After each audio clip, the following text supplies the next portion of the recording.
complex paintings overwhelm you, I'll show you how to take control of them from the very first step. What I want to walk you through today isn't just how I'm building a detailed painting, but how I stay in conversation with a complicated piece. And yes, it's about how not to panic halfway through something large and complicated, like this one, for example. Now, when I can't paint from life, I use a reference photo. And I'm no expert with Photoshop, but I can use enough of its features to piece together a workable reference. For my demonstration piece here, I started with this photo of a young woman in a garden, and I was particularly drawn to the shadows cast across the figure by the flowers. By the way, always make sure that you either use your own photos or non-accreditation photos that don't violate copyright laws. Do your research. It's not just about the law, it's the right thing to do. So my Legacy series paintings are about lineage, presence, and what it means to let one figure exist within another across time, intention, and layers of paint. As I considered using this in my Legacy series, I looked at several vintage photos from the early 20th century to tie in, and I discovered the equal rights pioneer Tai Leung, the first Chinese American woman to vote in a presidential election. This photo, likely taken around 1910, makes it public domain and not subject to copyright infringement.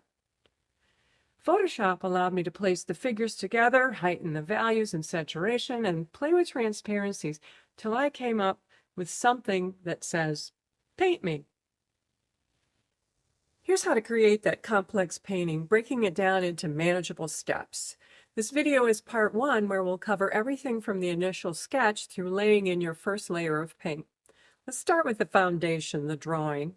First, I begin with the initial drawing. With larger, more complicated works, I don't always want to spend hours correcting proportions free-handedly. So sometimes I'll grid the drawing, or as in this case, I'll use a projector to place the reference image onto the canvas. This saves a tremendous amount of time and gives me a strong starting point, but it's not an end-all be-all solution. When you're contouring patches of light this way, some things get a little wonky. That's why I always refine the drawing afterward. At this stage, I'm already making decisions, what to keep, what to simplify, and what to leave out. Even though we'll lose much of this drawing as we build layers of paint, it gives me a blueprint to aim toward as I begin. How much time you spend here is up to you, but the clearer your structure, the easier everything becomes later. Once the drawing is complete and I'm happy with the composition, it's time to tone the canvas. I fix the pencil lines with a matte fixative, and I let that dry for about 5 minutes, outdoors of course. Then I mix burnt umber with odorless mineral spirits to create a thin, transparent wash. Using a wide 4-inch brush, I apply this wash across the canvas. Toning removes the stark white surface, and it gives me a mid-value ground to work into. It helps unify the painting early and makes judging values much easier right from the start. Now, there are a lot of options when it comes to toning color. Because my reference includes soft greens and coral tones, I chose burnt umber as a neutral contrast for the underpainting. While the wash is still wet, I'll take this opportunity to wipe out highlights. This stage isn't about detail, it's about setting up a basic value range so you can begin to build form.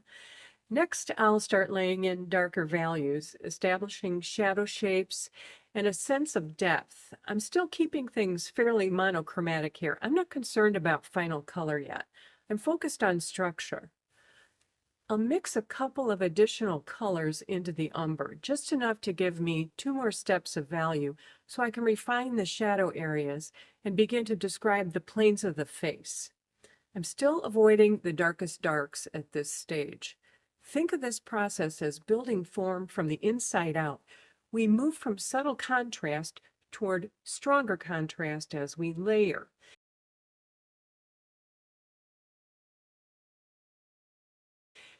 Each step adds to the richness and complexity of the final piece. Within the thin underpainting, I use my number 10 soft round brush to spread the paint for transparent areas to adjust values further. The initial sketch through establishing our first values, these early steps set the stage for everything that follows. To this point, you want to decide how detailed to make each area of the painting. A good point here is that you should balance some of the more detailed areas with some areas where the eye can rest, areas of less refinement, as you can see here. In the next installment, I'll continue modulating the lighter values and begin introducing local color. Subscribe if you'd like to follow along, and I'll see you in part 2.